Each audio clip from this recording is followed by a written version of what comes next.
বক্তব্যকে নিয়ে সেটা কালকে আমাদের মুখ্যমন্ত্রী কৈলাস শহরে ওই প্রথাগতভাবে যেখানেই যাচ্ছেন কতগুলি কর্মসূচির ঘোষণা দিচ্ছেন, প্রকল্পের ঘোষণা দিচ্ছেন, কিছু উদ্বোধন করছেন।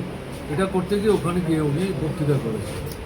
করতে গিয়ে দেখা গেল পূর্বতন মুখ্যমন্ত্রী হিসেবে আমার একটা বক্তব্যকে বিকৃত করে অসত্যের আশ্রয় নিয়ে মানুষের মধ্যে বিভ্রান্তির সৃষ্টি করে নিজেদের যে ব্যর্থতা, দুর্বলতা, এর থেকে নিজেদের রক্ষা করার উদ্দেশ্য নিয়ে এই বক্তব্যের আশ্রয় নিয়েছে।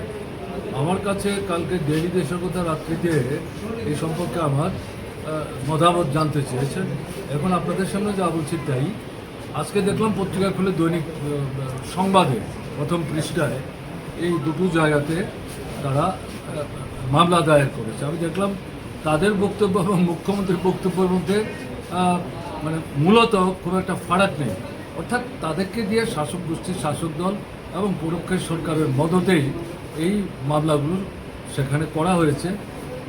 এগুলোতে তো আমাদের কাবু করা যাবে না।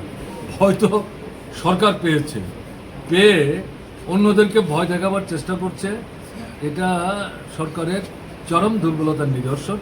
মানুষই এটার জবাব দেবেন। তার জন্য ঘরে ঘরে নূতন করে দেশে এবং ত্রিপুরায় প্রস্তুতি শুরু হয়েছে। কাজে এর জন্য তাদেরকে অপেক্ষা করতে হবে জনরোষ মোকাবেলা করে।